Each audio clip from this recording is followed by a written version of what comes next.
ఇంత తీవ్రంగా ఉంది, ఖచ్చితంగా వర్షం పడుతుంది కనుక మనం అందరం కూడా త్వరగా ఇక్కడ నుంచి సిద్ధపరుచుకొని వెళ్ళాలి. పడుద్ది వర్షం పడేటువంటి పరిస్థితి ఉంది. మనం ఎప్పుడు ప్రార్థన చేసిన కొండ మీద తడుచుకొని వెళ్తాం.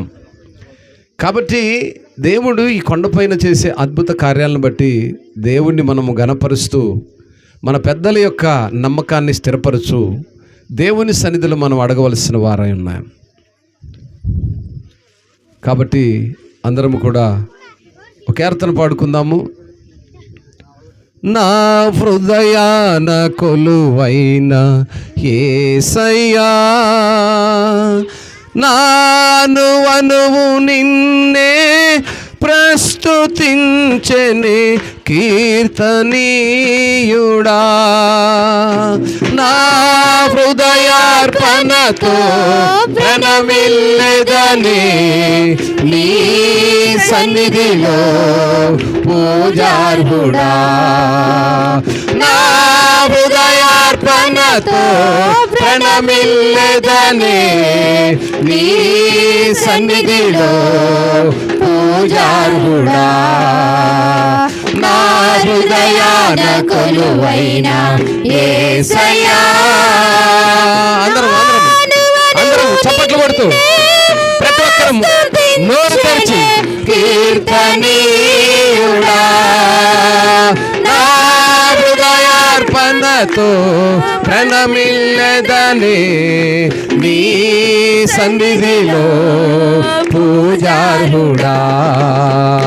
నా హృదయార్పణతో ప్రణమిల్లెదనే నీ సన్నిధిలో పూజార్హుడా.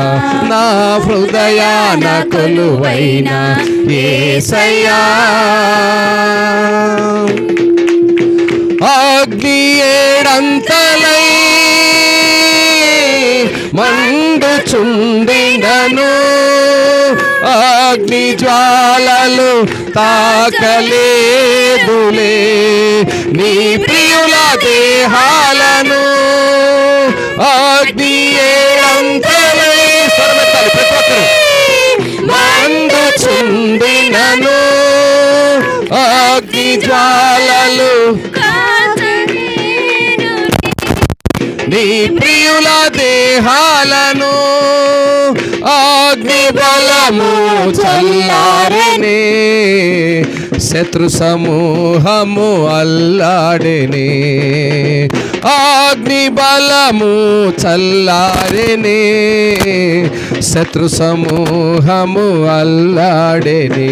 నేను నీ స్వాస్థ్యమే, నీవు నా మైకులేమేనేమ్మా, ఇంకా మైకులేమైనా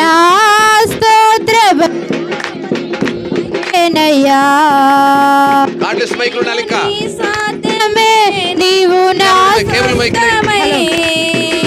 నా స్తోత్ర బలులన్నీ నీకేనయ్యా. నా హృదయాన కొలువైన యేసయ్యా, నిన్నే ప్రస్తుతించెనే కీర్తనీయుడా.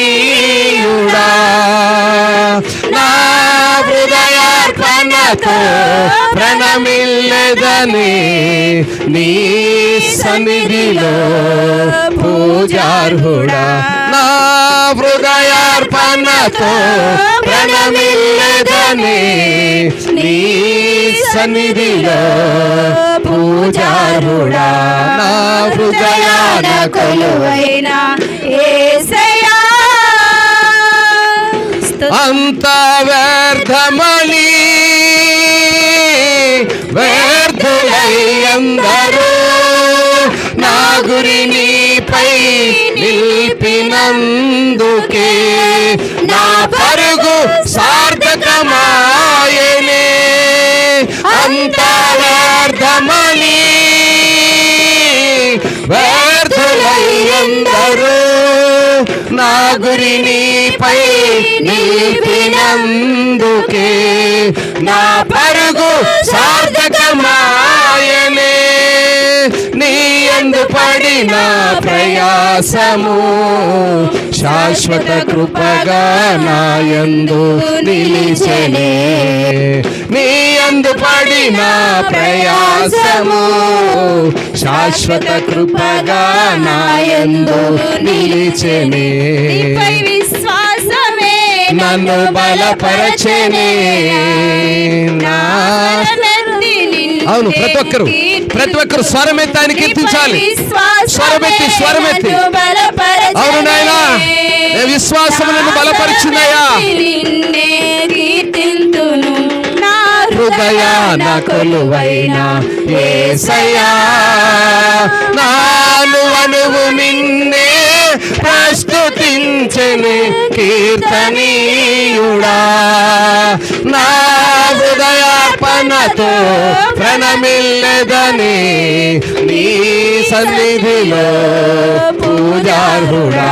నా హృదయార్పణతో ప్రణమిల్లెదని నీ సన్నిధిలో పూజార్హుడా. నా హృదయాన కొలువైన యేసయ్యా, ప్రతి అనుభూతాన్ని కీర్తించు. శరీరంలో ప్రతి అంగరంగముతాన్ని కీర్తించు.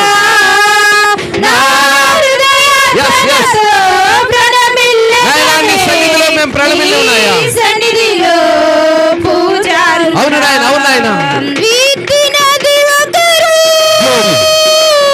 నీరు పోసింది వేరొకరు, ఎరువు వేసింది ఎవరైనను, వృద్ధి చేసింది నీవే కదా.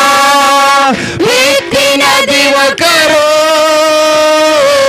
నీరు పోసింది వేరొకరు, ఎరువు వేసింది ఎవరైనను, వృద్ధి చేసింది నీవే కదా.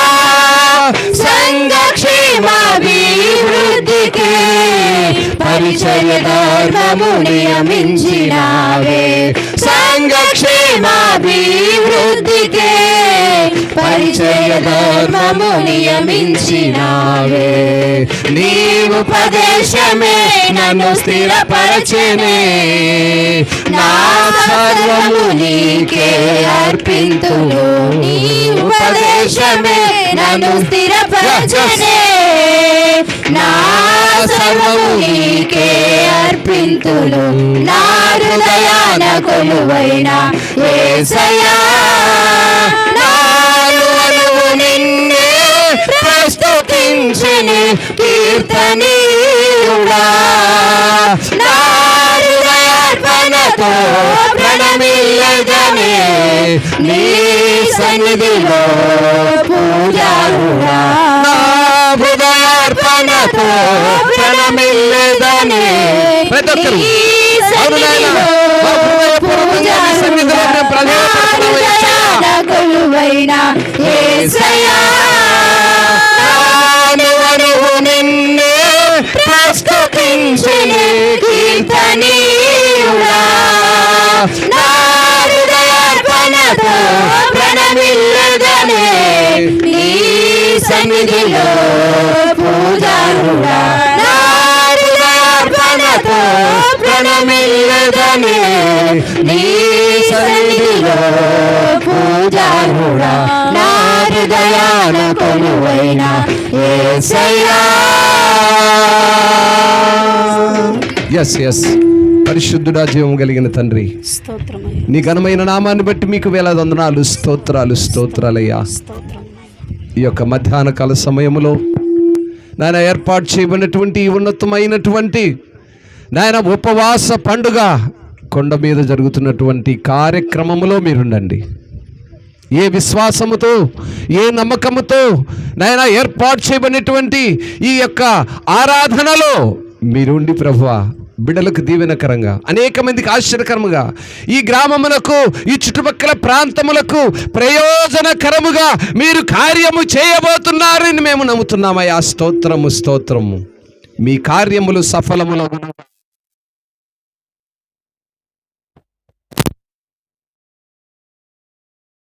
మా ప్రార్థనలపై మీ కనుదృష్టి ఉంచమని, ఆరాధించిన పిల్లలందరినీ ఎత్తిపట్టమని యేసయ్య ఘనమైన నామములో అడుగుతున్నాము తండ్రి. ఆమేన్, ఆమేన్. దేవుడు మన గ్రామమును ప్రేమించి మన పితరులైన వారు అనేక దినములుగా మరి కొన్ని సంవత్సరాల కాలముగా జరుగుతున్నటువంటి క్రమము, ఈ క్రమంలో ఉన్నతమైనటువంటి ఉద్దేశం ఏంటంటే దేవుడు ఈ స్థలంపై చేసిన ప్రార్థనపై తన కనుదృష్టి నుంచి మనం ఏమైతే అడుగుతున్నామో, ఏమైతే ప్రార్థిస్తున్నామో, ఏమి కావాలని ఎదురు చూస్తున్నామో ఆ కార్యములు చేస్తాడనేటువంటి ఆ నిరీక్షణ మన యొక్క పెద్దలపై ఉండి ఉన్నది. ప్రైజ్ ది లార్డ్, స్తోత్రం, హల్లెలూయా. గనుక ఏ నిరీక్షణతో మనం ఏర్పాటు చేసుకున్నామో ఆ నిరీక్షణకు తగిన రీతిగా పెద్దలు కూడా ఇక్కడ ఉంటే మంచిది. అందరూ కూడా ఇక్కడ రావాలి, ఎక్కడెక్కడున్న పెద్దలందరూ కూడా ఇక్కడికి రావాలి. ఎందుకంటే ఇది ఒక ప్రత్యేకమైన పండుగ. ఈ పండుగ యొక్క ఉద్దేశాన్ని మనము అనేక మార్లు ధ్యానం చేసినటువంటి జోయల్ చాప్టర్ 2 వర్స్ 1,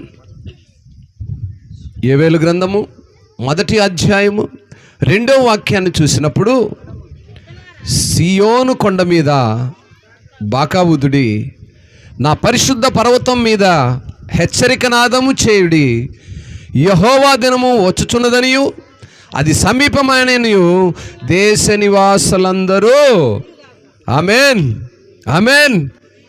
దేశములో నివాసం చేస్తున్న ప్రతి మనుష్యుడు వనకాలి, దేవునికి వనకాలి, దేవునికి భయపడాలి. అంటే ఈ కొండ మీద మనము చేస్తున్న ఈ మైకు శబ్దం ద్వారా వింటున్న ప్రజలందరికీ ఇది పరిశుద్ధ పర్వతము.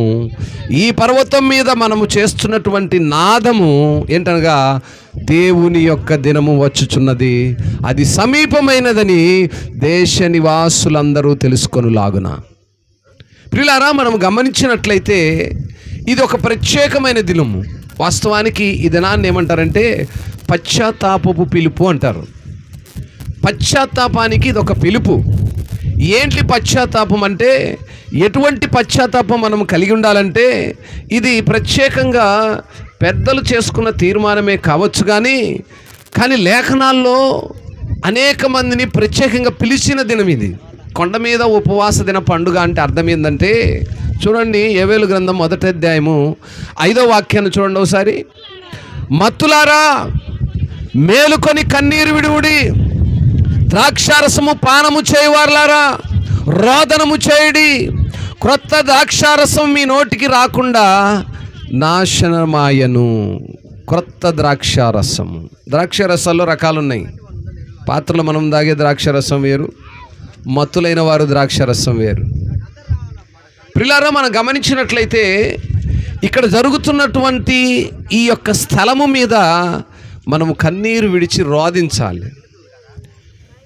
ఎవరు రోదించాలి, ఎందుకు రోదించాలి, ఏ అవసరాన్ని బట్టి మనం రోదించాలి అనే విషయాన్ని మనం గమనిస్తే, మనము కావలసిన ప్రతి అవసరతను తీర్చబడాలంటే, మనము కలిగి ఉన్న ప్రతి అక్కరను తీర్చబడాలంటే, మనము పశ్చాత్తాప పడాలి అంటే, ఇక్కడ ప్రత్యేకంగా పెద్దలు ఏ ఉద్దేశంతో ఈ పండుగ దినమును ఏర్పాటు చేశారో ఆ ఉద్దేశాన్ని మొదట వారు తెలుసుకోవాలి. పిల్లలు అరవద్దు, ఎవరు మాట్లాడొద్దు, జాగ్రత్తగా వినండి.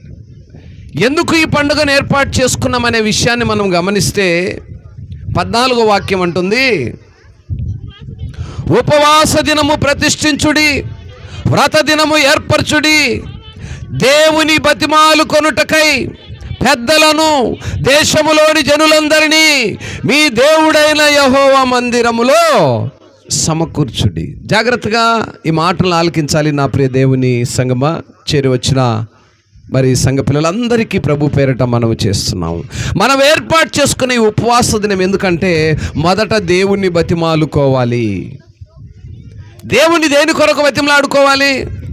ఆహారం లేదనో, బట్ట లేదనో, లేదా నివాసం లేదనో కాదు, కానీ దేశంలో ఉన్న ప్రజలందరూ ఆయన మాట కొరకు దుఃఖించాలని, ఆయన యొక్క చిత్తమునకు పశ్చాత్తాపపడేవారుగా ఉండాలని. చూడండి 2వ అధ్యాయం యోవేలు గ్రంథము 13వ వాక్యాన్ని మనం చూసినప్పుడు, దేవుడైన యెహోవా కరుణా వాత్సల్యము గలవాడును శాంతమూర్తియు అత్యంత కృపగలవాడునై ఉండి తాను చేయనుద్దేశించిన కీడును చేయక పశ్చాత్తాపపడును గనుక మీ వస్త్రములను కాక హృదయమును చింపుకొని ఆయన వైపు తిరగాలి. ఇక్కడ పశ్చాత్తాపపడాలి. పశ్చాత్తాపపు పిలుపే ఈ కొండ మీద పండుగ.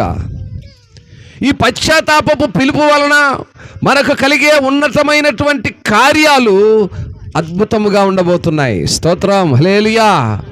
పశ్చాత్తాపం వలన మనం పొందుకునేటువంటి దీవెనలు అద్భుతకరముగా ఉంటాయి, ఆశ్చర్యకరముగా ఉంటాయి. అందుకే మరి అక్కడ మనం 16వ వాక్యంలో చూస్తే ఇంకా అంటాడు, జనులను సమకూర్చుడి, సమాజ కూటము ప్రతిష్ఠించుడి, పెద్దలను పిలువనంచుడి, చిన్నవారిని స్తన్యపానము చేయు బిడ్డలను తోడుకొని రండి. పెండ్లి కుమారుడు అంతఃపురములో నుండి, పెండ్లి కుమార్తె గదిలో నుండి రావలెను. చూడండి ఎంతమందిని పిలుస్తున్నాడు. ఈ కొండ మీద పండుగ ఏదో ఆచార సంబంధమైంది కాదు, కానీ పశ్చాత్తాపపు పిలుపు. దేవుడు ఏర్పాటు చేసిన దినము. ఇన్ని దినాలు నువ్వు ఎలా ఉన్నావేమో. అందుకే 12వ వాక్యంలో అంటాడు, ఇప్పుడైనను మీరు ఉపవాసం ఉండి కన్నీరు విడుచుచు దుఃఖించుచు మనఃపూర్వకంగా తిరిగి నా యొద్దకు రండి. ఇది మన యొక్క సంఘ పెద్దల యొక్క పిలుపు, వారి యొక్క నిరీక్షణ, వారి కలిగి ఉన్నటువంటి నమ్మకం. ఆ నమ్మకాన్ని దేవుడు ఎప్పుడు వమ్ము చేయడండి. నమ్మకముతో మనము చేసే ప్రతి పనిపై దేవునికి అనుదృష్టి ఉంటుంది. పెద్దలు ఏ నిరీక్షణతో, ఏ నమ్మకముతో ఈ కొండపై పండుగను కొనసాగిస్తున్నారో దానికి తగిన ఫలాన్ని మనము చూస్తాం. అనేకం చూస్తున్నాం, ఇక అనేక కార్యాలు దేవుడు చేయబోతున్నాడు. అయితే మనము ప్రాముఖ్యంగా నేర్చుకోవాల్సిన కొన్ని సంగతులు ఉన్నాయి. ఈ పండుగ కొండ మీద పండుగ.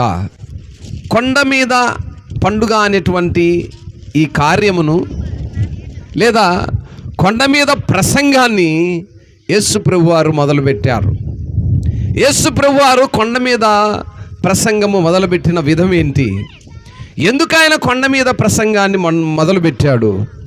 ఈ కొండ మీద ఏర్పాటు చేసినటువంటి ఈ ప్రసంగం గురించి మీకు సమయం ఉన్నప్పుడు మత్తయి సువార్త 5, 6, 7 అధ్యాయాలు ధ్యానం చేయండి.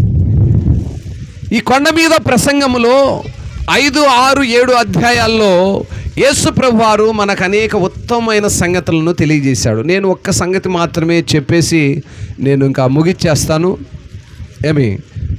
కొండ మీద ఎందుకు ఈ పండుగను చేయాలి? ఎందుకు ఈ కొండ మీదకి పెద్దలను సమకూర్చాలి? ప్రార్థించటానికి అన్నాడు, దుఃఖించటానికి అన్నారు, కన్నీరు విడవటానికని చెప్పాడు. అంత బాగానే ఉంది. కానీ ఇక్కడ ఈ పండుగలో దేవుడు కొన్ని నియమ నిబంధనలు ఇచ్చాడు. ఇంకా చెప్పాలంటే కొన్ని ధన్యతలను ఇచ్చాడు. కొండ మీద ఆయన చేసిన ప్రసంగంలో ప్రాముఖ్యమైన ధన్యతలు ఉన్నాయి. ఇక్కడ మనకు 5వ అధ్యాయం మనం చూసినప్పుడు 5వ అధ్యాయము మొదటి నుంచి మనము దాదాపుగా 12 వాక్యాల వరకు చూస్తే ఇక్కడ ప్రాముఖ్యంగా 9 నవధన్యతలు ఉంటాయి. 9 నవ అంటే 9 అని అర్థం. దేవుడు కొండ మీద మొట్టమొదట 9 ధన్యతలను ఇచ్చాడు. ఈ ధన్యతలు చాలా ప్రాముఖ్యమైన ధన్యతలు. ఎందుకు ఈ ధన్యతలను ఇప్పుడు నేను జ్ఞాపకం చేస్తున్నానంటే, మనము కొండ మీద ఉన్నాము. యేసు ప్రభువారు మొట్టమొదట కొండ మీద చేసిన ప్రసంగములో ఈ 9 ధన్యతలను రిలీజ్ చేశాడు, ప్రవేశపెట్టాడు. ఈ 9 ధన్యతల్లో ప్రాముఖ్యంగా మనము వింటూ ఉంటాము, చూస్తూ ఉంటాము, చదువుతూ ఉంటాము, వాటిని క్రియల్లోనికి తీసుకురాలేకపోతూ ఉంటాము. చూడండి, 9 ధన్యతలను గురించి మనం గమనిస్తే మొట్టమొదట ఆయన తెలియజేశాడు. మొదటి వాక్యం చూసినప్పుడు, ఆయన ఆ జన సమూహములను చూచి కొండ ఎక్కి కూర్చుండగా ఆయన శిష్యులు ఆయన యొద్దకు వచ్చిరి. అప్పుడు ఆయన నోరు తెరిచి ఇలాగు చెప్పసాగాను, మొదటి మాటను మనము గమనిస్తే ఆత్మ విషయమై దీనులైన వారు ధన్యులు, పరలోక రాజ్యం వారిది. దీనత్వమును గురించి ఆయన మొట్టమొదట చెప్పుకుంటూ వచ్చాడు. ఆత్మ విషయమై మన యొక్క దీనత్వం ఏంటి? ధన్యులు అన్న పదము యేసు ప్రభువారు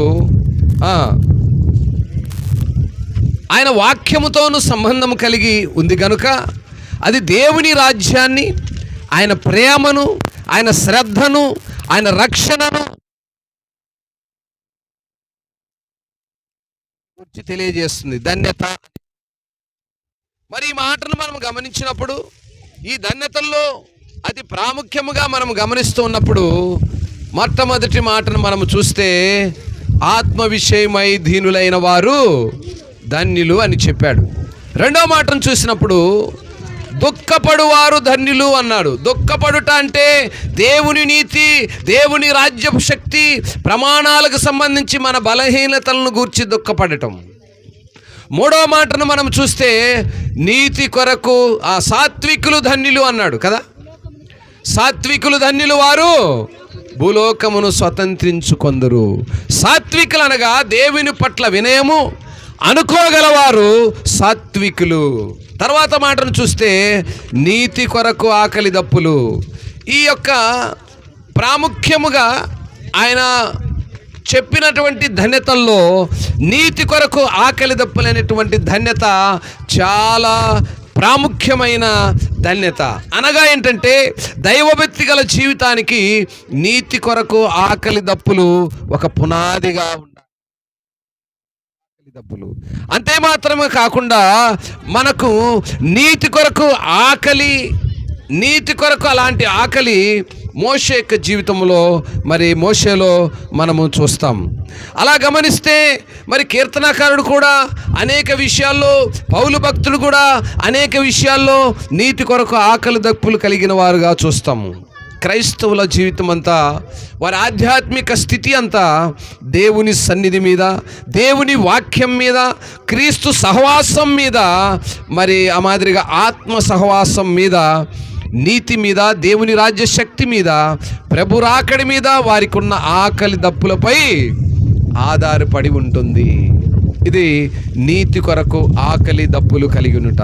మరి అదే మాదిరిగా మనం గమనించినప్పుడు మరొక మాట అంటాడు, కనికరము గలవారు ధన్యులు వారు. కనికరము గలవారనే మాటకు పాపం వలన కానీ, దుఃఖం వల్ల కానీ, బాధల్లో ఉన్న వారి పట్ల ఎవరు దయ జాలి కలిగి ఉంటారో వారే కనికరము కలిగిన వారు అనే మాటను తెలియజేస్తూ ఉంది. తర్వాత మాటను చూస్తే హృదయ శుద్ధి గలవారు ధన్యులు, వారు దేవుని చూచెదరు. దేవుని కృప వలన పాపపు అధికారం నుండి విడుదల పొంది కపటము లేకుండా దేవుణ్ణి సంతోషపరచడానికి లేదా మహిమపరచడానికి, ఆయనలా ఉండటానికి ఎవరైతే గట్టిగా ప్రయత్నిస్తుంటారో వారు హృదయ శుద్ధి గలవారు. తర్వాత మాటను గమనిస్తే సమాధానపడువారు ధన్యులు. సమాధానపరచువారంటే దేవునితో సమాధాన పడిన వారు అని అర్థం. అంటే వారు శిలువ ద్వారా ఆయనతో సమాధానము కలిగి ఉంటారు. ఇప్పుడు వారు తమ సాక్ష్యం ద్వారా, జీవితం ద్వారా ఇతరులను, శత్రువును సైతం దేవునితో సమాధానపడటానికి, వారిని దేవుని దగ్గరికి నడిపించడానికి బహుగా ప్రయత్నించేవారు అనే మాటను మనము చూస్తున్నాము. తర్వాత మాటను చూస్తే నీతి నిమిత్తము హింసింపబడువారు. ఈ చివరి మాటను మనం గమనించినప్పుడు నీతి నిమిత్తము హింసింపబడువారు ధన్యులు, వారు పరలోక రాజ్యమును స్వతంత్రించుకోవాలని ప్రతి ఒక్కరికి ఉంటుందండి. ఎవరికి లేదు చెప్పండి? పరలోక రాజ్యములో ఉండాలని ప్రతి ఒక్కరికి ఉంటుంది. కానీ ఆ పరలోక రాజ్యమును మనము స్వతంత్రించుకోవడానికి ఏం చేయాలంటే నీతి నిమిత్తము దేవుని వాక్యానుసారముగా జీవించాలి. దేవుని వాక్యానుసారమైన జీవితాన్ని ఎప్పుడైతే కలిగి ఉంటామో మరి నీతి కొరకు మరి హింసింపబడతాము. అంతే మాత్రమే కాకుండా తాత్కాలికముగా అటువంటి వారికి శ్రమలు తప్పవు. అంతేకాకుండా ఎవరైతే దేవుని ప్రామాణికాలైన సత్యము, న్యాయము, పవిత్రతలను పాటిస్తూ ఉంటారో, సత్ప్రవర్తనతో జీవిస్తూ ఉంటారో వారికి ప్రస్తుత చెడు సమాజము కానీ, విశ్వాసుల నులివెచ్చని జీవన విధానము కానీ గిట్టవు. వారు అలాంటి వారితో రాజీ పడలేరండి. ఎందుకొరకని? నీతి కొరకు హింసింపబడతారు గనుక పరలోక రాజ్యం కొరకు వారు సిద్ధపాటి కలిగి ఉంటారు. కాబట్టి ప్రియులారా, మరి ఇంకో మాట అంటాడు, నా నిమిత్తము జనులు మిమ్మల్ని నిందించి హింసించి మీ మీద అబద్ధముగా చెడ్డ మాటల పలికినప్పుడు కూడా మీరు ధన్యులు. 12 మాటలు అంటాడు, సంతోషించి ఆనందించుడి, పరలోకమందు మీ ఫలం అధికమగును, ఇలాగున వారు మీకు పూర్వమందుండిన ప్రవక్తలను హింసించురి. కనుక ప్రియులారా, యేసు ప్రభు వారు కొండ మీద ప్రసంగించినటువంటి ఆ మొదటి ప్రసంగంలో 9 ధన్యతలను మనకి ఇక్కడ తెలియజేశాడు. ఈ ధన్యతలలో మనం దేనిని కలిగి ఉన్నను దేవుని కృపకు పాత్రలుగా ఉంటాం. దేవుని యొక్క కృపను మనం పొందుకుంటాము. మరి ఈ యొక్క మధ్యాహ్న కాల సమయంలో ఈ కొండ మీద ప్రసంగంలో దేవుడు నీకు నాకు మనకు బయలుపరిచినటువంటి అద్భుత కార్యములు, మొదట మనము కన్నీరు విడుస్తూ దేవుని సన్నిధిలో ఉండే వారముగా ఉండాలి. ఏ నిరీక్షణతో దేవుని సన్నిధిలో ఉన్నామో, ఏ నిరీక్షణతో ఈ పండుగను ఆచరిస్తున్నామో ఆ నిరీక్షణకు తగిన రీతిగా ప్రార్థించే వారముగా ఉండాలి. యేసు ప్రభువారు ఏ రీతిగా కొండపైన నవధన్యతలను తెలియజేశాడో ఆ ధన్యతలన్నిటిని పొందుకునే వారముగా ఉండాలి. అట్టి కృప ఎప్పుడైతే ఉంటుందో మనం అడిగిన ఎల్లను పొందుకోగలము, కోరిన ఎల్లను దేవుడు ఇవ్వగలడు. మన అక్కర్ల అవసరతలు ఆయన ఎరుగున్నవాడుగా ఉంటాడు. మరి ముఖ్యముగా మన గ్రామాల్లో ఉన్నటువంటి ప్రతి విధమైన అపవాది అంధకార సంబంధమైన కార్యములపై ఆయన యొక్క కనుదృష్టి ఉంటుంది. స్తోత్రం. ప్రతి బలహీనతల నుంచి ఆయన తప్పించగలుగుతాడు. ప్రతి విధమైన అక్కర నుంచి, వ్యాధి బాధల నుంచి ఆయన తప్పించగలుగుతాడు. అట్టి కృపలో మనం ఉండాలంటే కన్నీరు విడిచి ప్రార్థించే వారముగా ఉంటాడు. అందుకే యోవేలు భక్తుడు అంటున్నాడు, ఇప్పుడైనా కన్నీరు విడిచి దుఃఖిస్తూ ప్రార్థించండి. నామమాత్రమైనటువంటి ప్రార్థనలు కాదు కానీ మనపూర్వకమైనటువంటి ప్రార్థనలు చేస్తూ ఉపవాస దినమును ప్రతిష్ఠిస్తూ వ్రత దినములను కొనసాగించుడని లేఖనాలు సెలవిస్తున్నాయి. కనుక నా ప్రియులారా, ఈ మధ్యాహ్న కాల సమయంలో ఈ కొండపై జరుగుతున్నటువంటి ఈ యొక్క ఉన్నతమైనటువంటి మరి ఈ ఆరాధనలో, ఈ ఉన్నతమైనటువంటి పండుగ ఆనందములో ఎంతమంది అయితే చేరున్నామో, ఎంతమంది రాలేకున్నారో వారందరికీ కూడా దేవుడు అట్టి ధన్యతను దయచేయునుగాక. ఏర్పాటు చేసినటువంటి సంఘ పెద్దలకును, ఈ పరిచర్య కొరకు ప్రయాసపడినటువంటి యవన బిడ్డలకును, చేరొచ్చిన మనకందరికీ దేవుడు ఇది మొదలుకొని అనేకమైన నూతన కార్యములు మనందరిపై జరిగించునుగాక. ప్రార్థన చేద్దాం. చిన్న ప్రార్థన చేసి ఈ యొక్క వాక్యాన్ని ముగిస్తాను. అనంతరం ముందున్న సమయంలోనికి వెళదాం. స్తోత్రం, స్తోత్రం, స్తోత్రం, స్తోత్రం, స్తోత్రం, స్తోత్రం. మహాగణుడా, మహోన్నతుడా, మా స్తుతులపైన ఆసీనుడా, నీ కనికరమైన ప్రేమను బట్టి, నీ అపారమైనటువంటి వాత్సల్యమును బట్టి మీకు స్తోత్రాలు, స్తోత్రాలు, స్తోత్రాలు. నాయనా, నీ లేఖనానుసారమైన భాగములను మేము విని ఉన్నాం. నాయనా, మీరు మాకు ఇచ్చిన బోధించిన ఉపదేశమును బట్టి నాయనా, సంఘములో ఉన్న పెద్దలందరూ చేరి నాయనా, పిన్నలను పెద్దలను నూతనముగా జతపరచబడిన యవన బిడలను చేర్చి నీ సన్నిధిలో కన్నీరు విడిచి దుఃఖించి మీరు అడుగుడి అని సెలవిచ్చారయ్యా. నాయనా, దేశము కొరకు మేము అడుగుతున్నాం, మా గ్రామాల కొరకు మేము అడుగుతున్నాం, మా బిడ్డల కొరకు మేము అడుగుతున్నాం. నాయనా, మా యొక్క ప్రార్థనపై మీ కనుదృష్టి ఉంచమని ప్రార్థిస్తూ ఉన్నాం. అయినా మీరు మొదటగానే కొండ మీద మీరు చేసిన ప్రసంగములో నవధన్యతలను వివరించారు. ఆ నవధన్యతలలో నాయనా, నీతి కొరకు మేము ప్రయాసపడేవారుగా ఉండాలని మీరు సెలవిచ్చారు. అట్టి కృపను దయచేయండి. ఆకలి దప్పులు కలిగిన వారుగా ఉంటే కృపను దయచేయండి.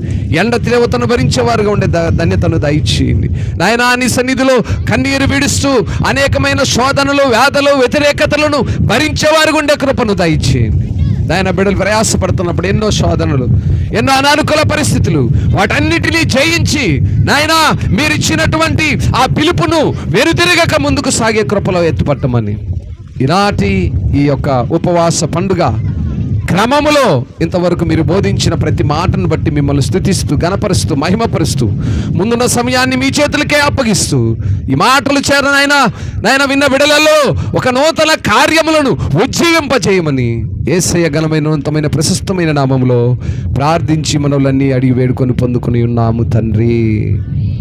ఆమెన్. అందరికీ